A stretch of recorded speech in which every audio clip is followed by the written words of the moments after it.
Vamos lá, pessoal. Vamos retornar ao nosso segundo bloco, tá? Sobre o tema reuniões. Primeiro bloco nós estudamos ali a questão da sessão legislativa ordinária, a sessão legislativa extraordinária também, tá? Nós falamos um pouquinho de legislatura, falamos do que vem a ser período legislativo e nós vamos agora, tá? Dar continuidade ao nosso estudo, trabalhando aqui a questão da sessão conjunta, que foi de onde nós paramos, tá? Então olha só, senhores, primeira coisa, não confunda sessão conjunta com sessão bicameral ou sessão unicameral, tá? São coisas diferentes. Você vai ver comigo que a sessão conjunta ela pode ser realizada através de uma sessão bicameral ou ela pode ser realizada através de uma sessão unicameral, vai depender do caso. O que faz uma sessão ser conjunta, tá? É o fato dos membros de ambas as casas, ou seja, deputados federais que compõem a Câmara dos Deputados e senadores da República que compõem o Senado Federal, eles estarem dividindo o mesmo espaço geográfico. Traduzindo, eu tenho aqui, por exemplo, deputados e senadores, tá? Todos reunidos no plenário, tá? Para decidir, para deliberar sobre uma pauta, tá? Isso faz uma sessão ser conjunta. Tranquilo? Agora cuidado, tá? Em regra geral, uma sessão conjunta, ela vai adotar o sistema, né, de sessão bicameral. Essa é a regra. Tá, professor, mas o que é essa tal de sessão bicameral, tá? A sessão conjunta é a sessão onde eu tenho deputados e senadores juntos, no mesmo espaço. O que faz ela ser bicameral é a contagem de votos ser realizado de forma separada. Traduzindo, senhores, eles estão no mesmo local, eles vão votar aqui nesse local, vão deliberar, vão discutir, votar aquela matéria, só que quando eu chegar na contagem dos votos para decidir se aquela proposta ela foi aprovada ou rejeitada, eu vou contabilizar os votos de forma separada, bicameral, duas casas, tá? Então deixa eu te dar um exemplo para você entender melhor. Imagina o seguinte, eu estou diante de um projeto de lei que exige para sua aprovação, maioria absoluta dos membros. Ou seja, maioria absoluta nós já estudamos. É mais da metade do total. Ou seja, de todos os membros da casa. Para ser aprovado esse projeto, já que eu estou exigindo o quórum de maioria absoluta, eu preciso alcançar mais da metade do total dos parlamentares que compõem aquela casa. Como a Câmara dos Deputados ela é composta por 513 deputados e o Senado Federal ele é composto por 81 senadores da República, sendo a sessão bicameral, né, eu preciso alcançar pelo menos 257 votos de deputados federais, que é mais da metade dos membros da Câmara, dos 513, e eu também preciso alcançar pelo menos 41 votos dos senadores da República, né, que corresponde a mais da metade do total aqui, que é 81 do Senado, tá? Então, senhores, na sessão conjunta, eles estão juntos. Se eu adotar o sistema da sessão bicameral, eles estão juntos, vão votar, né? Mas a contagem vai ser separada. Então, por exemplo, vamos dar um exemplo aqui prático, tá? Imagina o seguinte. Eu estou diante de uma sessão conjunta pelo simples fato dos deputados federais e os senadores da República estarem juntos no mesmo plenário. Beleza. Agora, se eu adotar a sessão bicameral, se essa sessão conjunta ela for uma sessão bicameral, o que vai acontecer? Imagine que esse projeto de lei aqui está exigindo maioria absoluta. E aí a Câmara dos Deputados, os deputados federais aqui que compõem a Câmara, foram para o plenário os 513, não faltou ninguém. Beleza. E desses 513, 500 votaram a favor do projeto. Beleza. Em relação aos senadores da República, que estavam juntos com os deputados aqui, por isso que essa sessão é conjunta, apenas 10 votaram a favor.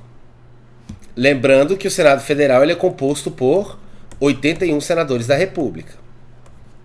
Beleza.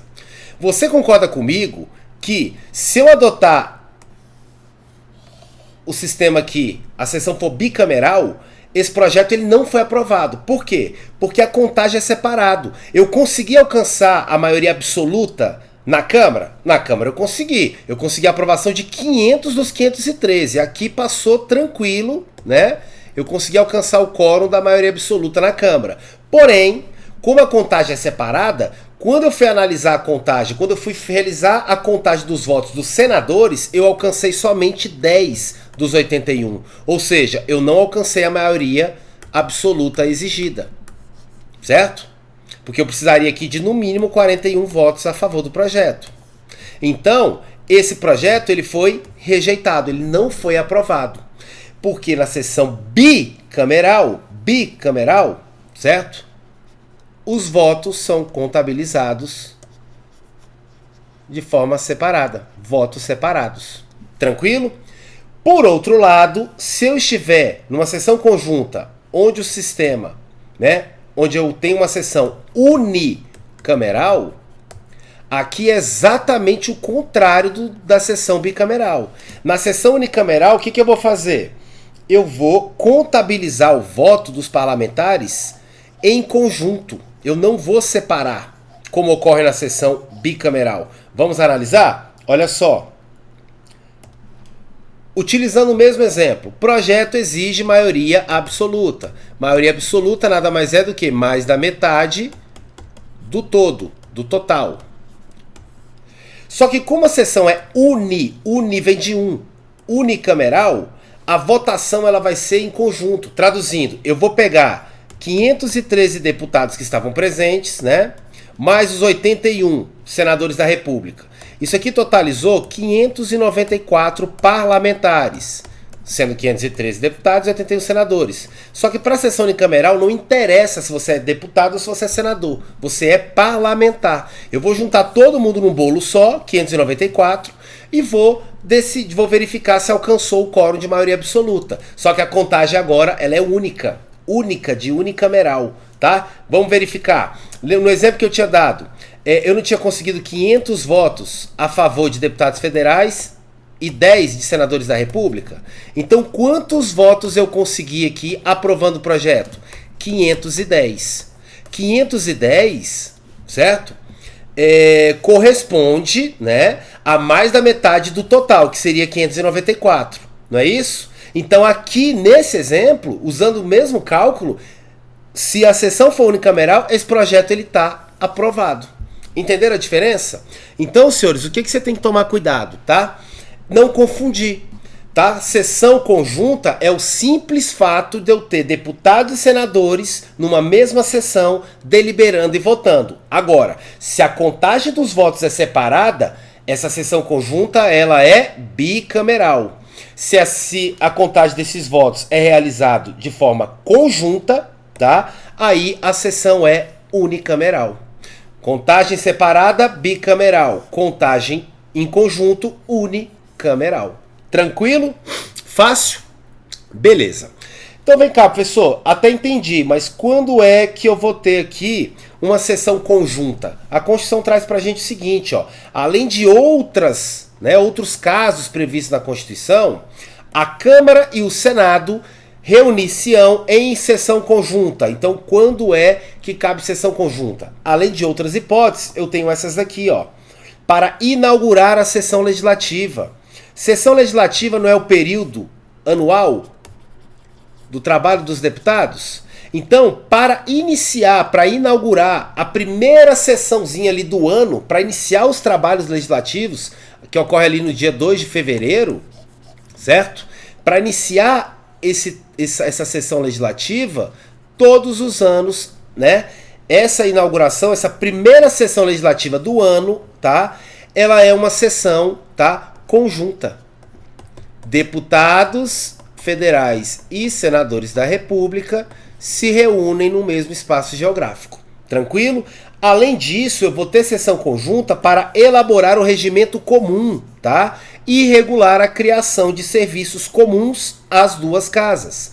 Então, o regimento comum aqui, eu estou falando do regimento interno do Congresso Nacional, certo? Se for para deliberar sobre o regimento interno comum do Congresso Nacional, tá?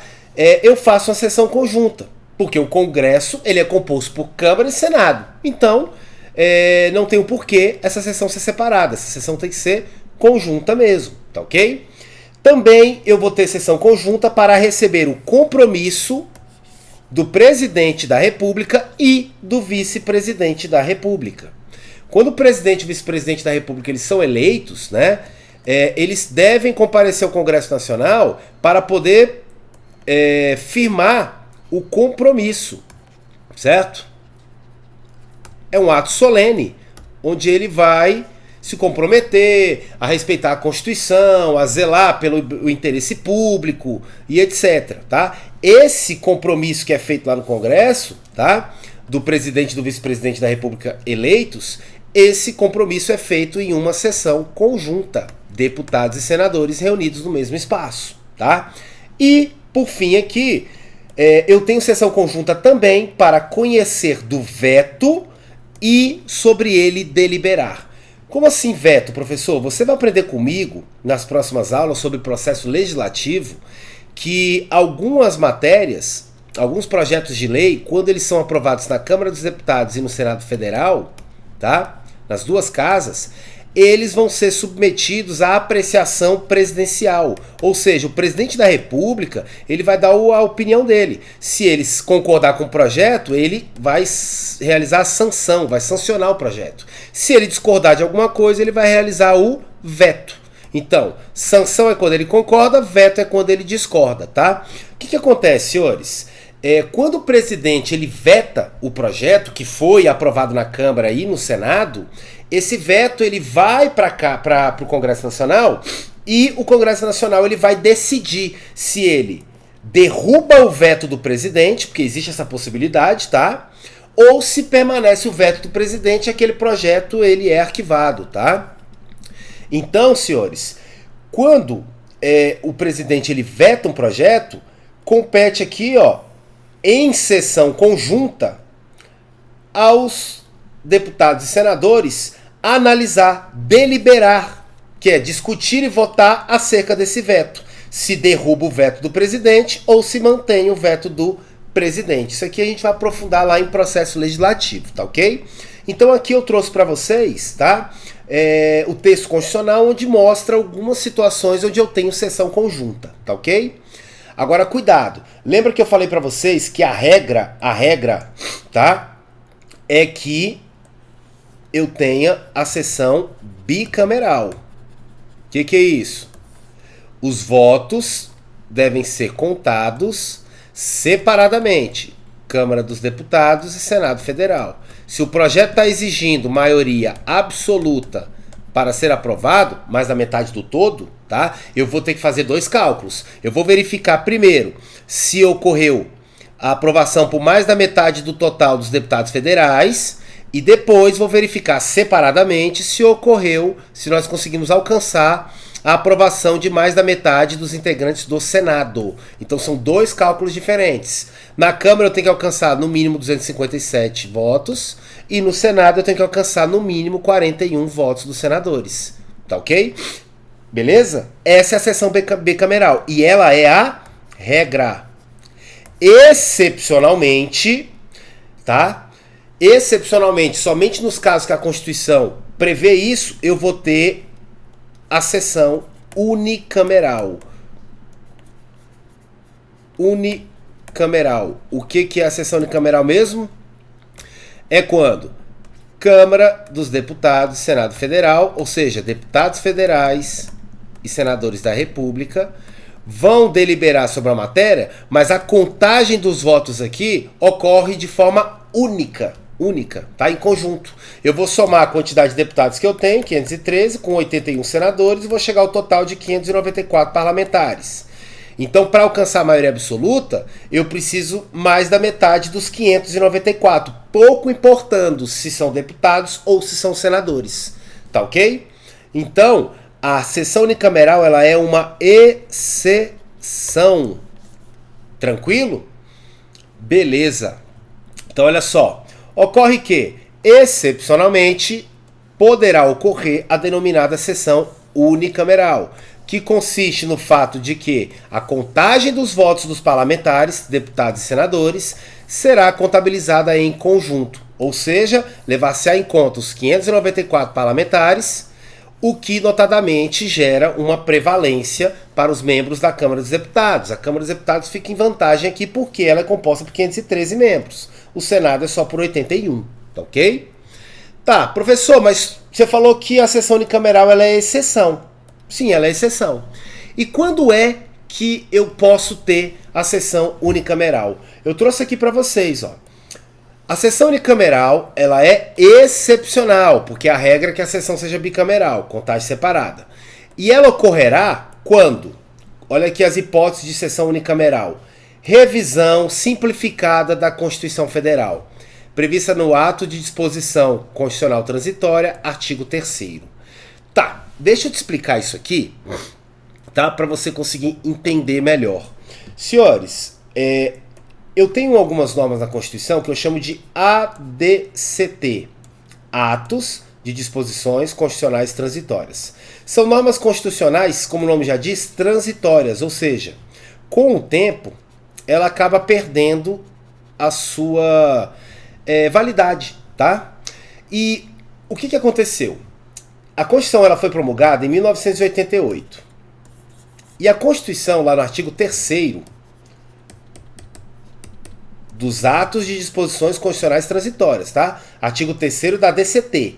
Ela estabeleceu que, após 5 anos da promulgação da Constituição, deverá, né, ser revista, ou seja, ser realizada uma revisão simplificada da Constituição Federal. Por que revisão simplificada? Porque você vai aprender comigo lá em processo legislativo que para eu alterar, para eu modificar, para eu alterar a Constituição Federal, nós adotamos um sistema rígido. O que isso significa? Eu tenho que seguir um procedimento muito mais rigoroso do que é o aplicado para, por exemplo, alterar uma lei ordinária. Tanto é que você vai aprender comigo que para eu alterar a Constituição através do que a gente chama de emenda constitucional, eu tenho que alcançar o voto de 3/5, eu tenho que alcançar a aprovação de no mínimo 3/5, tá, dos membros da Câmara dos Deputados e também 3/5 do Senado Federal, e isso feito em 2 turnos, ou seja, são 2 votações na Câmara, alcançando 3/5, e 2 votações no Senado, alcançando 3/5, tá? Esse procedimento aqui, esse processo legislativo das emendas constitucionais, ele é bem difícil, não é tão simples assim você conseguir alcançar tudo isso. O que acontece? Essa é a regra. Por que eu chamo de revisão simplificada, aqui previsto no artigo 3º da DCT? Porque a Constituição, lá no artigo 3º da DCT, ela estabeleceu que, para a revisão simplificada da Constituição, que ocorreu 5 anos após a promulgação dela, que foi em 1988, eu não preciso analisar, eu não preciso seguir esse rito, esse processo legislativo rígido aqui das emendas constitucionais, tá? Bastava uma aprovação comum, tá? Dos membros da casa. Então, o que foi feito?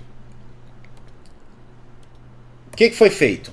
5 anos após a promulgação, que foi em 1988, deputados federais e senadores da República, tá, em uma sessão conjunta, ou seja, reunidos, eles iriam verificar o que deu certo e o que não deu certo na Constituição Federal. E o que não deu certo, eles poderiam alterar, eles poderiam, né, modificar. Isso é revisão. E por que ela é simplificada? Porque esse artigo 3º da DCT estabeleceu que não era necessário seguir o rito, né, das emendas constitucionais.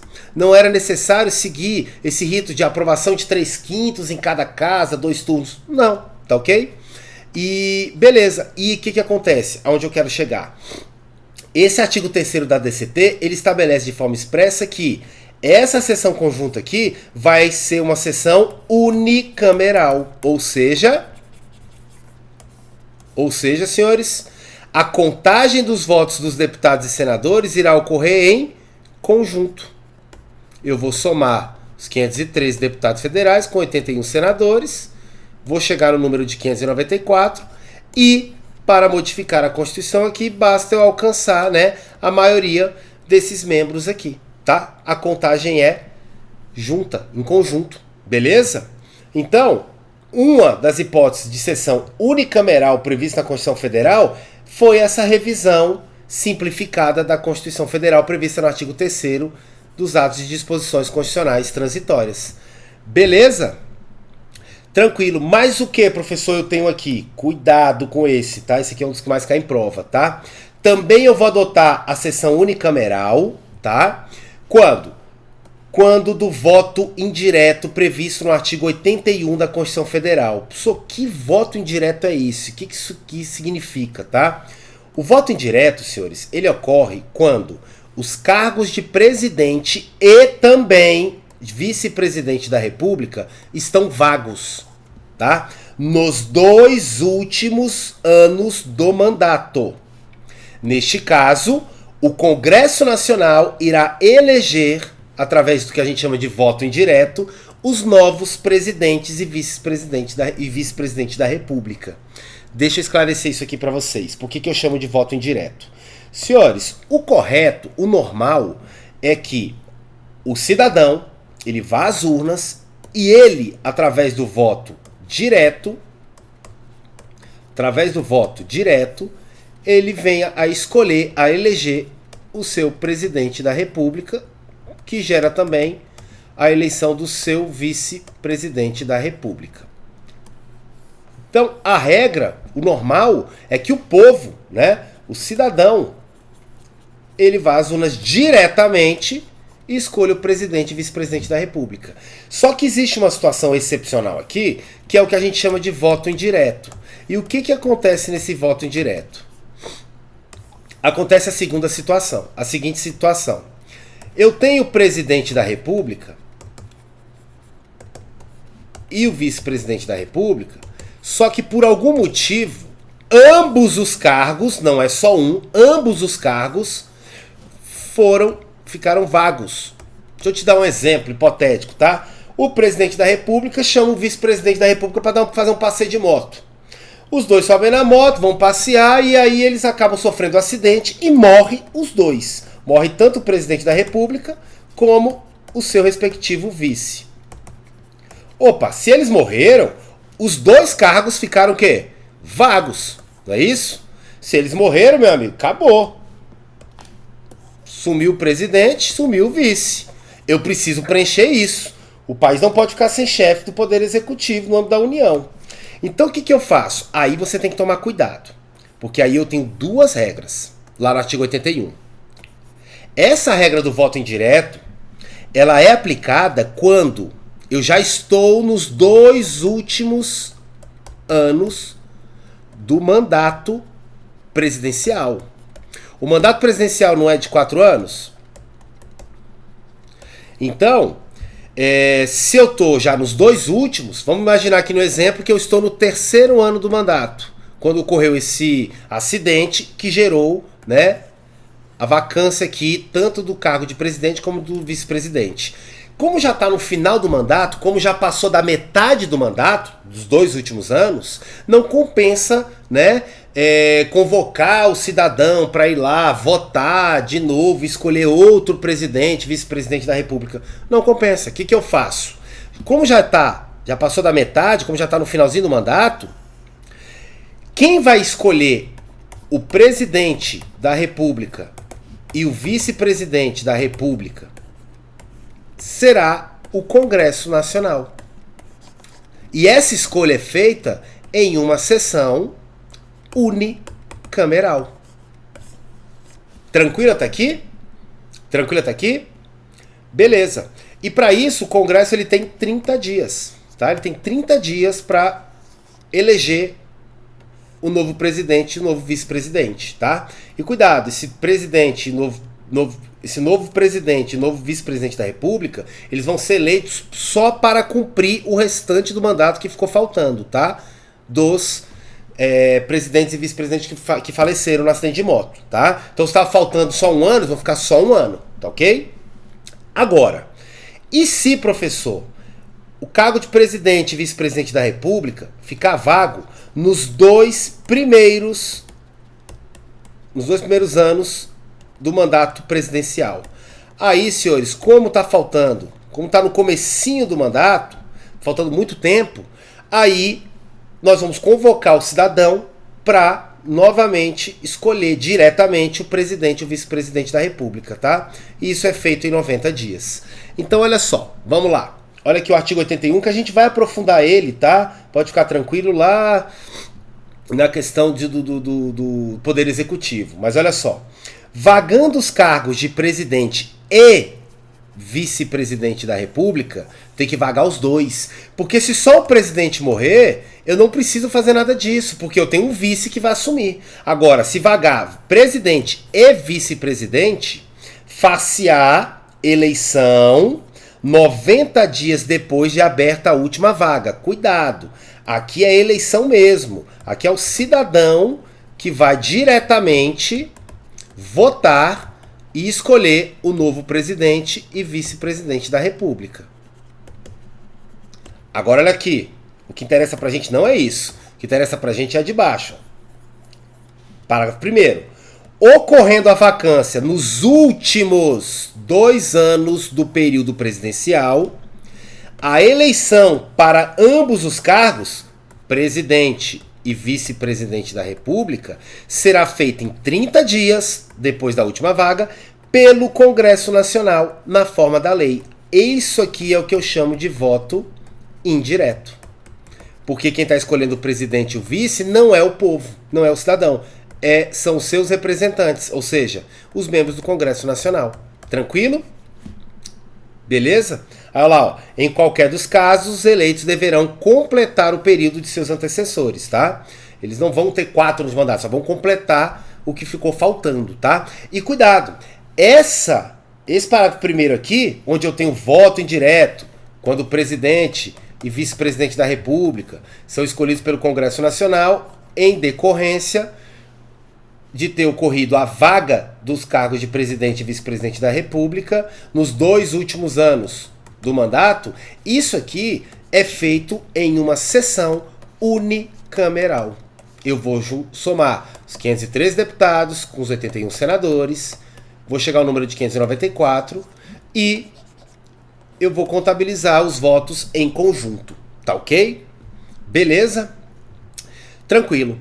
Então, senhores, finalizando aqui a questão da sessão unicameral, você viu que ela é excepcional e eu tenho essas 2 hipóteses aí, tá? Agora eu vou falar para vocês uma coisa chamada sessão preparatória, tá? E cuidado com ela, tá? Ela também cai bastante em prova. O que é sessão preparatória, tá? O nome já diz, preparatória. Ela é uma sessão que ela serve para organizar a casa, para que a casa consiga no próximo dia, no dia seguinte, tá? Já começar os trabalhos legislativos. Olha só que interessante. Nós falamos que a sessão legislativa, que nada mais é do que o período anual de trabalho das casas legislativas, ela se inicia todos os anos no dia 2 de fevereiro. A não ser que seja sábado, domingo ou feriado, que aí eu vou para o próximo dia útil. Mas inicia no dia 2 de fevereiro em regra. Beleza. Só que o que acontece? Eu preciso, para que a casa já comece a funcionar no dia 2 de fevereiro, eu preciso organizar algumas coisas, certo? E por isso, no dia 1º de fevereiro, um dia antes, eu vou, realizar a sessão preparatória, tá? E para que serve essa sessão preparatória? Vamos ver agora. Olha só. Cada uma das casas, ou seja, Câmara dos Deputados e Senado Federal, vão se reunir em sessões preparatórias, cada uma no seu quadrado. O Senado vai se reunir e a Câmara vai se reunir, tá? A partir de 1º de fevereiro, tá? Então no dia 1º de fevereiro, eles vão se reunir. No primeiro ano da legislatura não é o período de 4 anos? Então naquele primeiro aninho ali, dos 4 anos, os deputados e senadores vão se reunir um dia antes do início da sessão legislativa ordinária, que é dia 2 de fevereiro. No dia 1º de fevereiro eles vão se reunir. Para quê? Primeiro, se eu estou falando que é o primeiro ano da legislatura, tá? E a legislatura, como é o período de 4 anos, eu tenho novos parlamentares, que eu acabei de ter eleições. Então, eu preciso dar posse para os membros eleitos. E isso é feito aonde? Na sessão preparatória. Então a primeira coisa que eu faço na sessão preparatória, vou dar posse para os parlamentares eleitos. Além disso, eu vou realizar a eleição das respectivas mesas. Que mesas são essas? Mesas diretoras, tá? Para mandato de 2 anos. Vamos até aqui. Vamos lá. Presta atenção. Então, vamos ilustrar isso aqui para facilitar a sua compreensão. Eu estou falando agora, senhores, de sessão preparatória. Ou seja, eu tenho que organizar a Casa Legislativa para o seu funcionamento. Como a sessão legislativa ordinária, período anual, né, de trabalho comum, normal, da Casa Legislativa inicia 2 de fevereiro de todos os anos, no dia 1º de fevereiro do primeiro ano da legislatura, 1º de fevereiro do primeiro ano da legislatura, eu vou fazer uma sessão preparatória e nessa sessão preparatória eu vou, primeiro, dar posse para os parlamentares eleitos e eu vou realizar o que a gente chama de eleição da mesa diretora. Já já você vai aprender comigo o que é essa mesa diretora, tá? Mas você já deve ter visto aí na televisão o plenário lá, aí tem umas cadeiras aqui embaixo, muito bonitas, tal, fica os deputados, senadores, cada um em sua casa, e tem uma mesa enorme aqui, onde fica algumas pessoas sentadas aqui em cima, não é isso? Essa mesona bonita aqui é o que a gente chama de mesa diretora, tá? A mesa diretora, você vai aprender comigo, ela é um órgão administrativo da casa que serve para organizar os trabalhos legislativos. Eu tenho 513 deputados. Se eu não tivesse uma mesa onde eu tenho um presidente, um vice-presidente, um segundo vice-presidente, 4 secretários para organizar os trabalhos, iria virar uma feira, certo? É um querendo falar mais alto que o outro, gritando, dando cadeirada no outro, cuspindo na cara do outro. Para organizar os trabalhos, eu preciso ter alguns parlamentares que vão ter responsabilidades de organizar aquela sessão, né? Aquela sessão legislativa. Ok? E esses deputados, ou senadores, se for no caso do Senado, eles compõem o que a gente chama de mesa diretora. Já já eu falo especificamente de mesa diretora. Mas o que acontece? Para que eu consiga começar a sessão legislativa ordinária, para que eu consiga iniciar o funcionamento, né, realizar o funcionamento comum, ordinário, né, da Casa Legislativa, eu preciso organizar isso. E eu faço isso na sessão preparatória. Eu preciso ter a mesa diretora já definida. Tá? Eu preciso saber quem vai ser o presidente da casa, quem vai ser o primeiro vice-presidente, quem vai ser o segundo vice-presidente, quem vai ser o primeiro secretário, segundo secretário, terceiro secretário e quarto secretário. Tá? Essa é a composição da mesa diretora que já já a gente vai ver. Tá ok? Então, essa eleição e a posse são realizadas nessa sessão preparatória. Porque aqui na sessão preparatória eu não estou discutindo projeto de lei nenhum. Eu só estou organizando, por isso que o nome dela é preparatória. Eu só estou organizando a casa para que no dia seguinte, de 2 de fevereiro, ela consiga já iniciar os seus trabalhos legislativos. Tranquilo até aqui? Tranquilo até aqui?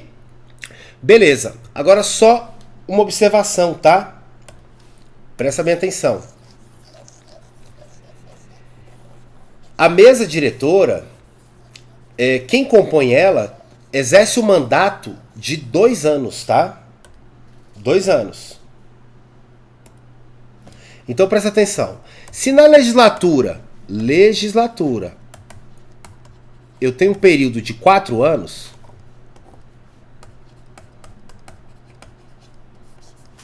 e no primeiro ano aqui, na primeira sessão legislativa da legislatura, no dia 1º de fevereiro, eu tenho que realizar uma sessão preparatória para 2 coisas, para dar posse para os parlamentares eleitos e para realizar a eleição da mesa diretora. Só que o problema é que os mandatos dessa mesa diretora só tem prazo de 2 anos, não são de 4. Isso significa que eu vou ter que ter uma sessão preparatória tanto no primeiro ano da legislatura, certo? Como também, aqui ó, 2 anos depois, tá? Eu vou ter que ter aqui ó, no iniciozinho, entrando ali no terceiro ano, né, na terceira sessão legislativa, no terceiro ano da legislatura.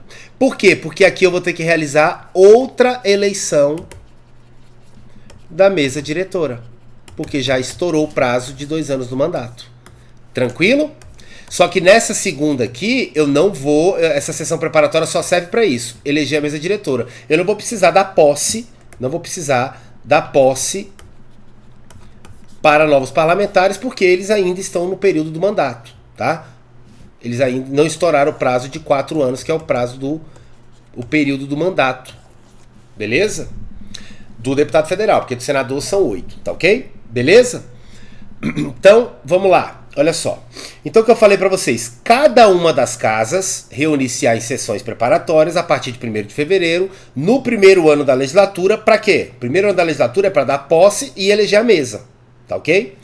Para mandato de 2 anos. Como o mandato só são 2 anos, depois de 2 anos eu vou ter que ter outra sessão preparatória, tá?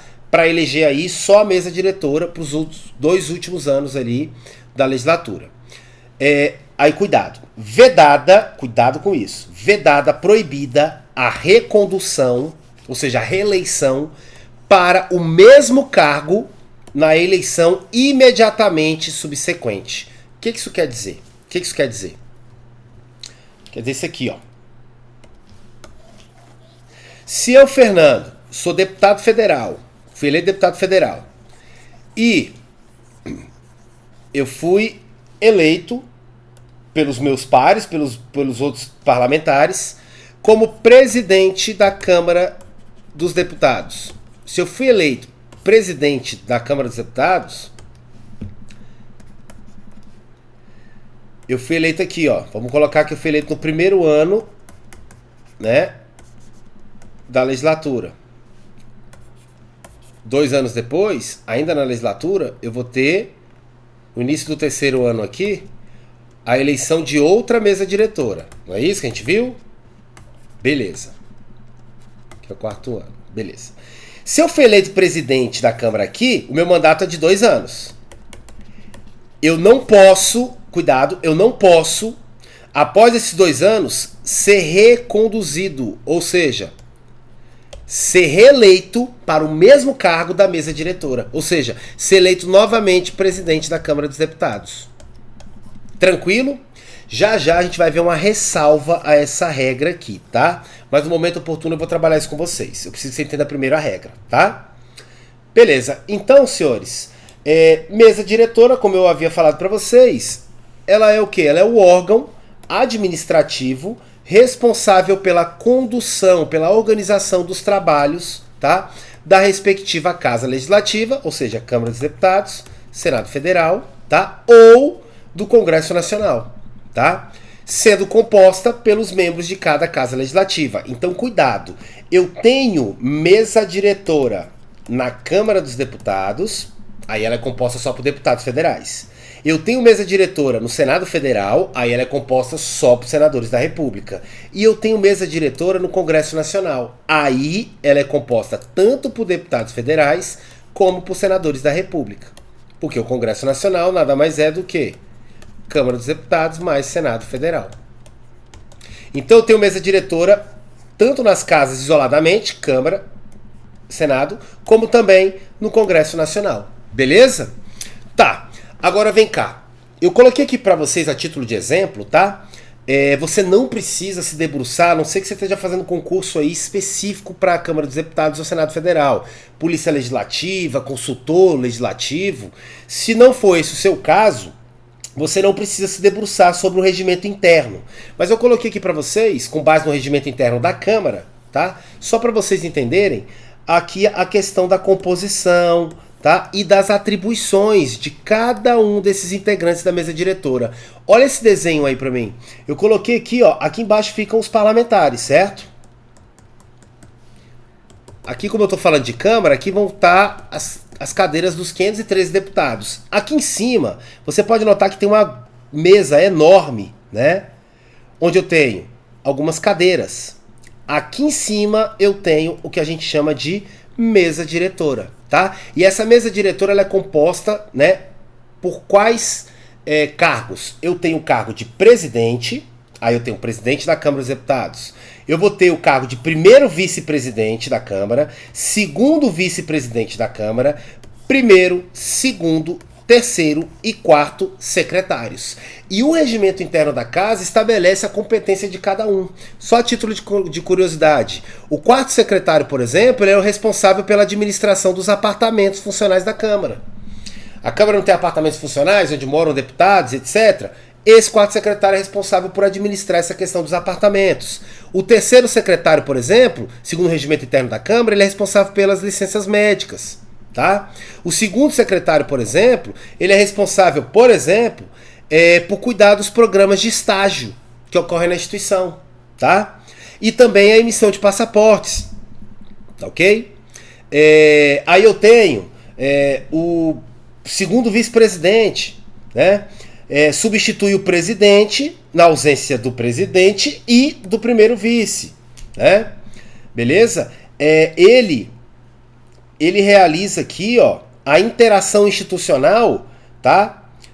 Da Câmara dos Deputados com o Legislativo Estadual, as Assembleias Legislativas e as câmaras municipais, né? As câmaras dos vereadores, tá ok? Quem faz essa interação, quem mantém esse contato com os deputados estaduais e vereadores, isso aqui é a atribuição, segundo o regimento interno da Câmara, do segundo vice-presidente.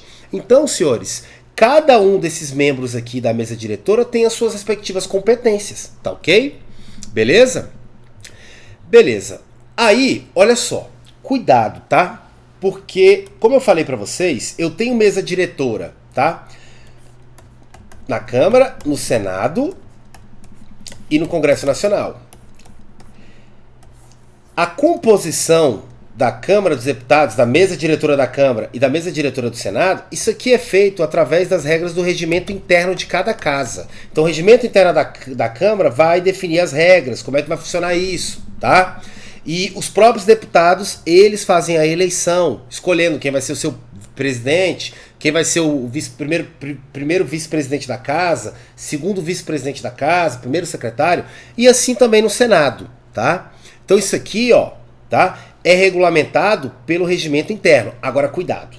Em relação ao Congresso Nacional, em relação à mesa diretora do Congresso Nacional, tá? Não é o regimento interno que vai estabelecer, tá, a composição da mesa do Congresso. Quem estabelece a composição da mesa diretora do Congresso Nacional é a própria Constituição Federal. E a gente vai estudar isso agora, tá? Então, olha só. Vamos para a letrinha aqui da Constituição para a gente entender. A mesa do Congresso Nacional será presidida pelo presidente do Senado Federal. Então vamos lá. Olha que a própria Constituição Federal aqui, ó, no parágrafo 5º, já está falando. Mesa diretora do Congresso, a cadeirinha aqui de presidente do Congresso Nacional tem que ser ocupada pelo presidente do Senado. Então ela já definiu quem é o presidente do Congresso Nacional, quem vai presidir a mesa diretora. E os demais cargos que eu ainda tenho: primeiro vice-presidente do Congresso Nacional, segundo vice-presidente do Congresso Nacional, primeiro, segundo, terceiro e quarto secretários do Congresso Nacional. Os demais cargos serão exercidos, cuidado, alternadamente, ou seja, Câmara, Senado, Câmara, Senado, Câmara, Senado, pelos ocupantes de cargos equivalentes na Câmara e no Senado Federal. Vamos entender isso aqui. Presta atenção. Olha só. Aqui eu tenho a estrutura da mesa diretora, tá? Essa estrutura é a mesma para a Câmara, para o Senado e para o Congresso Nacional. Só que eu estou preocupado com o Congresso Nacional. Por quê? Porque a mesa do Congresso Nacional, quem define é a própria Constituição Federal.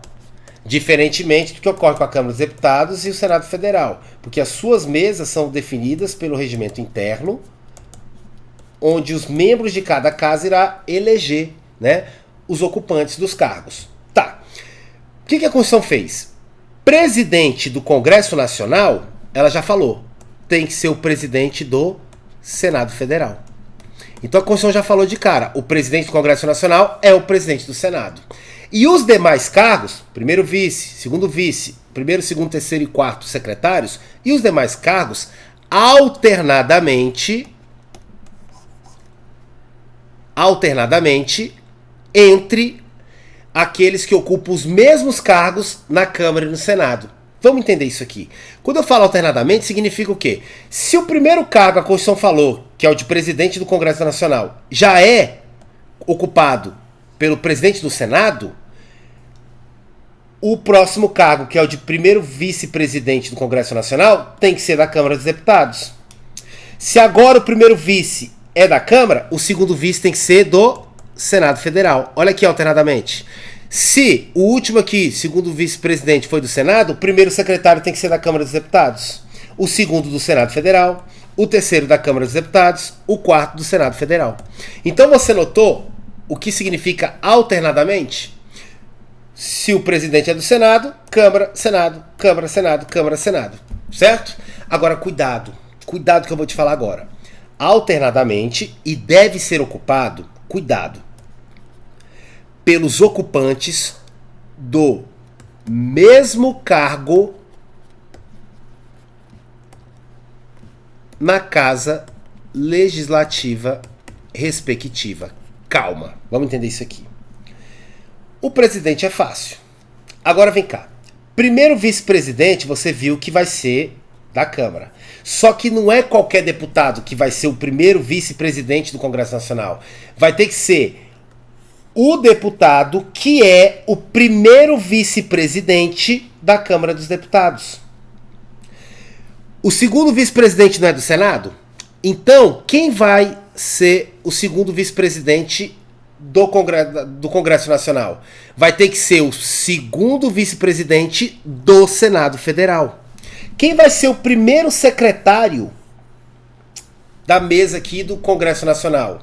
Como agora a vaga é da Câmara, vai ter que ser o primeiro secretário da Câmara.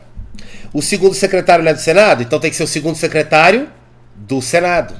O terceiro secretário não é da Câmara? Então tem que ser o terceiro secretário da Câmara. E o quarto secretário do Congresso Nacional tem que ser o quarto secretário do Senado Federal. Por que isso aqui é interessante?